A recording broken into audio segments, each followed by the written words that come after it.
Welcome to Fresh Catholic, a podcast for those who are converting, reverting, or simply want a fresh perspective of the Catholic faith to help them to open their hearts and minds to become closer to the love and goodness of Christ. My daily prayer is that I will be a bright light to others, to be filled with the love and light of Christ, so that when people look at me, they see Him radiating out from me for His glory.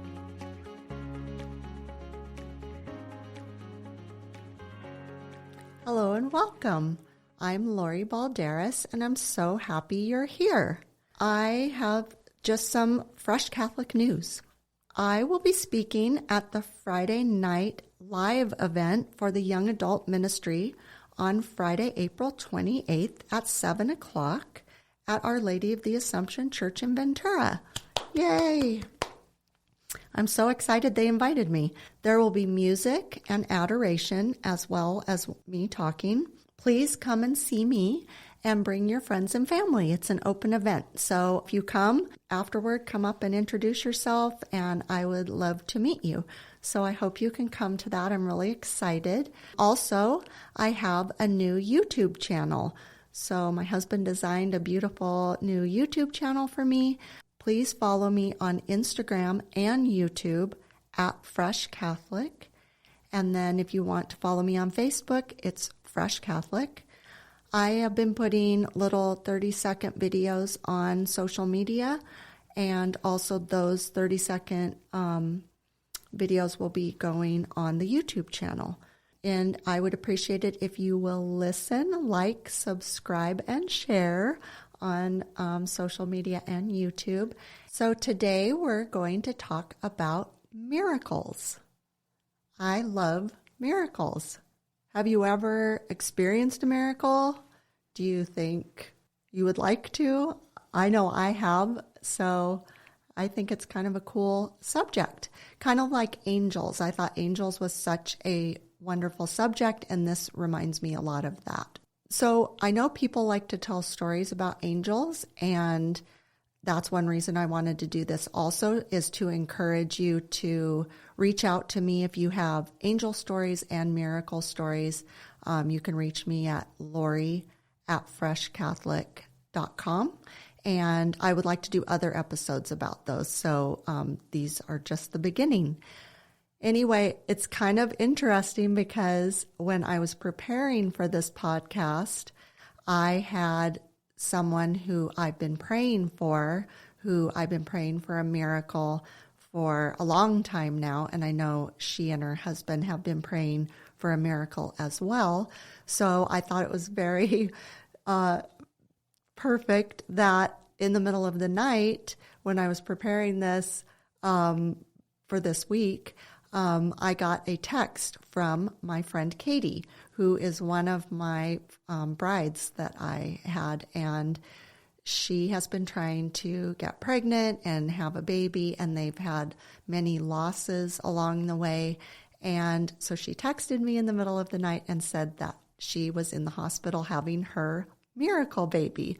So I just thought that was amazing because I know they've been praying, and sure enough, God brought this miracle baby to them. So I'm so happy about that. I just thought the timing was perfect.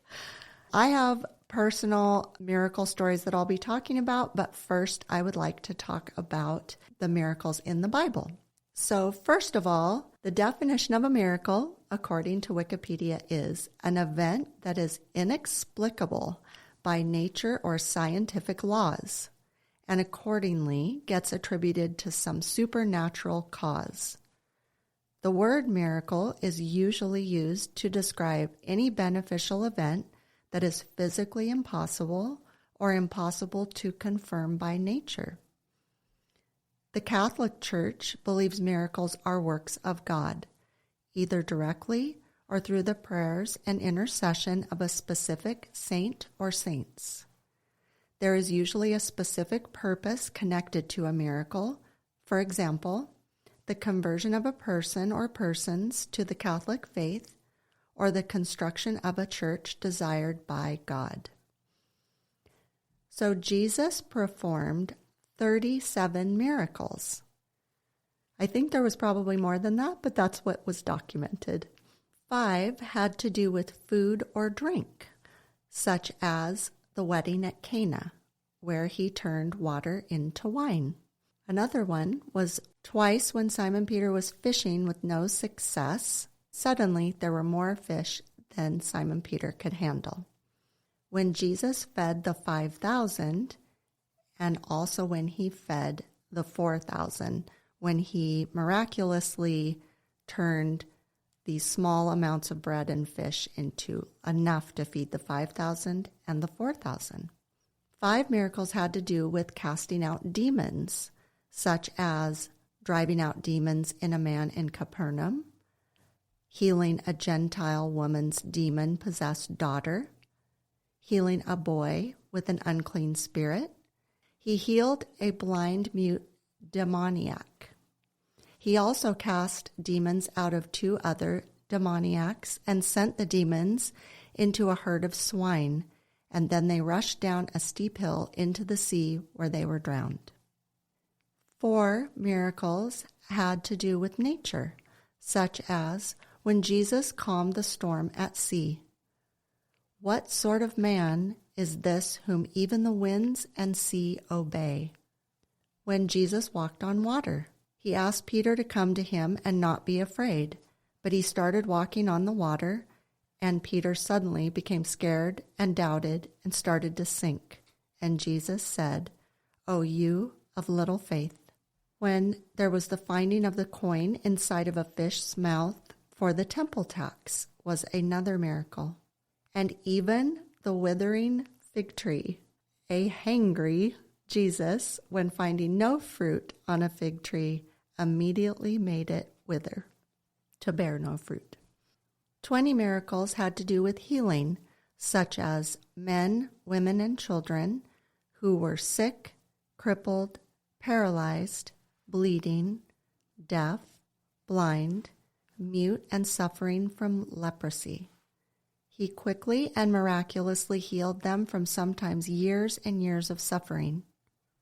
3 other miracles had to do with raising people from the dead, such as Jesus raising a widow's son, raising Jairus' daughter, and of course his friend Lazarus, who had been dead for 4 days. Jesus was the ultimate miracle man. But according to Matthew, Jesus called his 12 disciples to him and gave them authority to drive out impure spirits and to heal every disease and sickness. So these are what I decided to let you know about what was in the Bible. I didn't want to take the time today to talk about miracles relating to saints or miracles relating to what the apostles did. I mainly wanted to just touch on what Jesus' miracles were.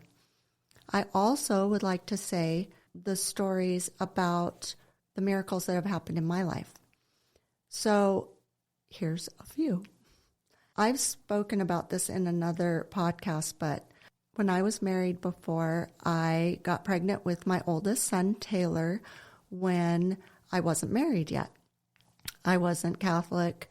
I had a whole different life back then. The miracle was that I had been told prior to being together with my then husband that I wasn't going to be able to have children. And this news at age whatever I was, 21, 22, was very devastating to me because I had always wanted to be a mother. When I was married the first time and that marriage ended due to the fact that my ex-husband was a drug addict and didn't want to give up his drugs in order for us to have a healthy child. That marriage ended, and when I was told I couldn't become pregnant, I didn't know what to think about that. I was very saddened and devastated by that. I consequently got together with my soon-to-be second husband, and I quickly got pregnant. To me, it was a miracle because I was told I couldn't have a baby, and here I got pregnant quite quickly. And I think that's why when people weren't super happy that I got pregnant, I was very beyond thrilled because to me, It was a miracle. There was no explanation for why it went from me not being able to have children to immediately getting pregnant. I didn't even think I wanted to analyze it or dissect it because I was just so thrilled. So, to me, when something isn't explained by a medical reason or scientific reason, it's from God and it's a miracle. And even though I wasn't even Christian back then, God was already watching out for me and already knew where my heart was and that I was meant to have a child. So I just think it's especially amazing because I wasn't even really praying or anything back then. So that's one miracle. Of course, my accident, if you haven't heard that episode by now, come on, people, go listen to the accident episode. Anyway, that accident brought about a lot of miracles. The fact that I'm here talking to you today is certainly a miracle. The fact my oldest son, Taylor, who was in the car with me, he's still alive, that's a miracle. Of course, that my baby daughter, who I was pregnant with in the accident, that she's alive and a mother of 5 and thriving is a miracle. Right after the accident, she was known as the trauma baby, but soon after, she was known as the miracle baby because she made it. She was healthy and strong, even though her situation, being born in the way she was certainly a miracle. I know a few months after the accident, we went back to Modesto where she and I had been in the hospital, and she was just having a checkup. And we walked in, and these people were in the doctor's office, and they were kind of cooing over her. And somebody said, "Oh, what's this baby's name?" And I said, "Oh, this is Kaylee." And they said, "Oh, is this the miracle baby?" And I was just like, do you know about her? I mean, you have to remember, we didn't live in Modesto. We lived 2 hours away. And these people had heard about her. So she was the miracle baby. So I believe the 3 of us were meant to be wiped out that day. I think Satan had it out for us, and he was trying to wipe us out. And God created a miracle. I mean, I was dying that day in the helicopter going to the trauma center, and I didn't die. And neither did my children. So, Satan, God won that miracle. So I love that story. I have a story about my husband's aunt that I love this story too. So my husband had an aunt named Alice, and I had never met Alice. And my husband phoned me one day and said that Alice was in the hospital and she wasn't doing very well, and he was going to go visit her, and he wanted me to come. And I said, okay, well, I don't know her, and I feel like this is kind of a personal moment that, she's really struggling. And he said, no, I would like you to come. So I went to the hospital and walked in, and some family members were there, and apparently my husband's mother had tried to get a priest to come and do the blessing of the sick and possibly her last rites. We weren't quite sure what was going to happen, and they couldn't get a priest to come. And so it just so happens that I have the priest's cell phone number since I work at the church. And so I texted one of our priests at Our Lady of the Assumption Church, and he came straight away with the holy oils, and Alice was not doing very well. She was not doing well at all. And so Father Joe did the blessing of the sick. He asked me to help him and assist him by holding the oils and everything. It was very sad because I thought, wow, I never even got to meet this lady. And here I am for this very important moment of her life, possibly the end of her life. And I just felt, I don't know how to describe it. I felt honored to be there, and I felt really happy that I could help by getting the priest there because I thought that was really important. We left after that, and I personally thought that was the last moments of her life. And the next day, I was at church, and I get a text from my husband, and he sends me this photo of Alice, and she's smiling and sitting, hair done, lipstick on. And I was thinking, oh, this is probably the photo that's going to be, for her funeral. And I said, oh, that's such a nice photo. And he said, no, that's this morning. That's her today. And I said, what? I said, she's up and smiling and alive and lipstick. And he said, yeah, it's a miracle. So I just love that story. And she actually lived for quite a while after that. I want to say at least over a year. And so I would go visit her, like 2 or 3 times a week and take her communion. I just felt so excited that here I didn't know her. I thought she was dying. And then I ended up getting to have a relationship with her afterwards. So I just thought that was a nice miracle story. So God bless you, Alice. I know you're in heaven. We'll be right back. Rising anti-Semitism.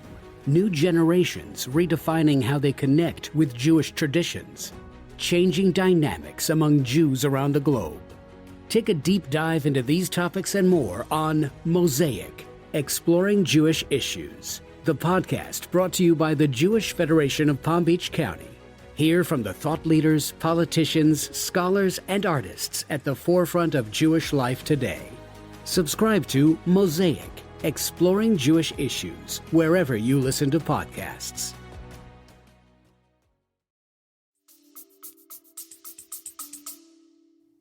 Probably my biggest miracle story, and I'm going to cry. I'm going to try real hard to get through this. It is a miracle story. So in a previous episode, I've talked about my oldest son, Taylor. He's always struggled with issues and problems related to our accident and other issues with drug and alcohol addiction. He was misdiagnosed when he was 14 and finally diagnosed when he was 17 that he was severe bipolar 1, which is very serious. And he's just really always struggled. His father, my ex-husband, and I were told when he was a teenager that his future was very bleak. And this is not something I wanted to hear. This is not something you want to hear about your child and somebody you love very much. We were told that he either would die at an early age or spend his life in prison. That's not what I wanted to hear. When the phone would ring, I would think it was somebody calling me about bad news. I ended up hating the sound of the phone ringing. Or somebody knocking on the door. I hated when people would knock on my door because I thought it was the police coming to tell me that he was dead or something else terrible. This is kind of just how years and years of my life as a mother to my son had been, and just dreading, a phone call or a knock on the door. I didn't think he was going to make it for very long.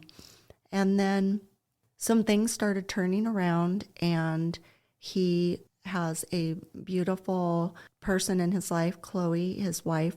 They have just been together for a very long time, and things kind of started slowly getting better.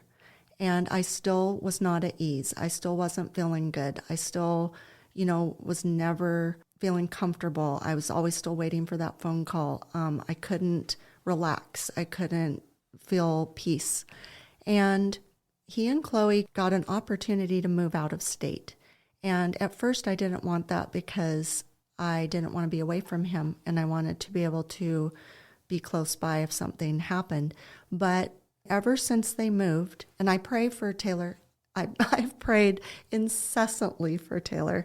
I now know how St. Monica feels because she would pray incessantly for her child. I think God really has listened to my deep prayers for Taylor. So they moved, everything really started turning around. They had a little boy, and Taylor had never really wanted to be a parent. He was afraid to be a parent because he didn't know if something would be passed on hereditary. He didn't know if he could handle being a parent. And yet they had my grandson, Andrew, who's named after my dad. everything really started turning for Taylor. And that child and Chloe saved his life. Absolutely. And Taylor has turned out to be an amazing parent, as is Chloe.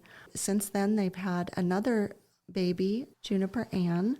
Taylor's life has just taken this complete turn, and he has a job. He has a nice place to live. He has a beautiful family, has a really good job. Every time Chloe sends me photos or videos of Taylor with these children, or any photos where he's just smiling and looking happy, I just sob my eyes out. It's a miracle.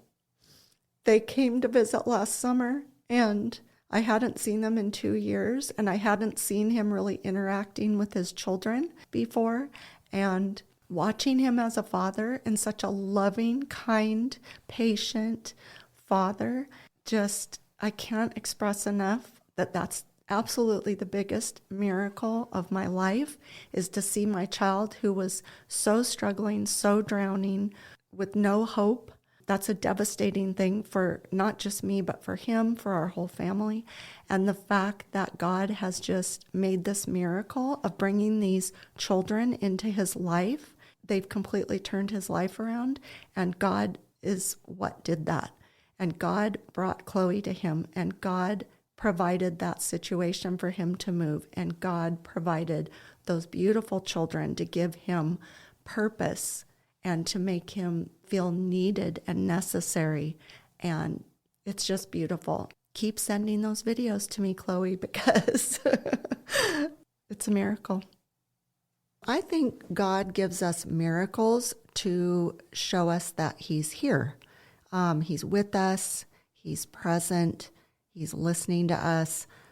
I'll have days where I'm feeling just like super low or desperate or hopeless, and just kind of wondering, like, how am I going to find my way through this? Like, how am I going to get out of this dark tunnel? I'm kind of out of options, and I'm thinking there's, no way out.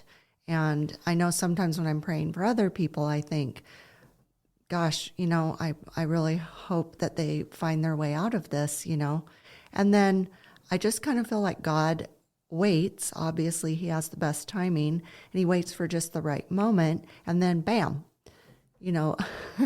bam, miracles. I think it just can happen in an instant. I mean, I've had that happen where I'm just like literally about to go off the cliff, and then all of a sudden a miracle happens, and God, scoops me up. And I don't know about you, but when a miracle happens, there's honestly nothing better. That feeling, there's nothing better. It's from God. That's not something that a person did or something that's just, out of the blue. It's God. God has, provided a miracle for you. And one of my very favorite quotes of Jesus is when he says, with man, this is impossible, but with God, all things are possible. And isn't that the truth?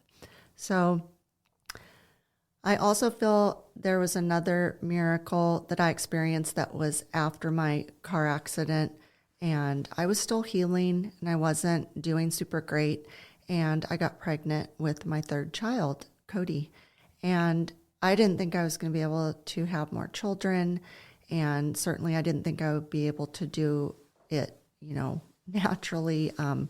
If you listen to my Aftermath episode, I explain more about that. It was just very tricky that I was going to have another baby after all my body had been through, and yet God decided that he would give me another baby, another miracle, and another beautiful baby. And God knew that having Cody would heal me mentally and emotionally in so many ways. Nothing else would have fixed all the painful feelings that I had surrounding the birth of my daughter Kaylee in the accident. Missing her birth and the first 9 days of her life was really, something I can never get back. And so to me, him giving me the miracle of Cody was just another miracle, and I'm so grateful. I think God sends us miracles and makes miracles happen because we again, this is my own take. I am not a theologian, everybody. I'm not an expert. My take is that everybody, I've said this in the angel episode, everybody's so cynical and everybody's so negative about everything. Prove it. Prove it. That didn't happen. Prove it. I don't believe you. I think if God didn't show us miracles, we wouldn't have, I think he's saying, fine, I'll prove it. Here, let me show you something. I love it when it's things that somebody goes, well, I can't explain it, so it's a miracle. I think it's a beautiful word. It shouldn't be such a dirty word. It's a beautiful word. And I think that's what God's trying to do is, obviously people have been cynical for all time because, even back when Jesus walked the earth, everybody was cynical. And so he's like, fine, I'll show you what I can do. I mean, the ultimate miracle is, his resurrection, where it's like nobody thought that was going to happen. Even afterward, when he showed himself to his apostles, Thomas was like, well, I won't believe it till I can put my finger in the holes in his hands, And so Jesus is like, fine, put your finger in my side, I think it's like God tries to give us other subtle ways of showing things, but we don't believe it. So he sends a miracle. And there's so many miracles out there. I love to hear miracle stories because I believe them. So I want to hear them. So please tell me because I think they're great. And I think be more open to miracles. Be more open to angels. Be more open to the positive things in life. Don't be like a 2-year-old. Why? Just say thank you, thank you, thank you. So thank you for listening today. Please spread the word. I'm getting more and more followers. I'm having more people inquire about events, so I'm excited about that. And so thank you, everybody, and I'm really excited for everything that's coming up. Next week's episode will be on priorities. So I hope you tune in and listen to that. So I really appreciate you coming. Thank you for listening today. And thank you. Love you. Bye. Thank you for joining me today. Now go out and be a bright light in someone's life. And remember, be focused, be faithful, and be fresh. Fresh Catholic is recorded at Wonder Mouse Studios at the Castle at Pierpont in Ventura, California. My producer and engineer is Sarah Espel, and she could be yours too. Our podcast studio is available for rent. You can reach us at wondermouse.us or freshcatholic.com.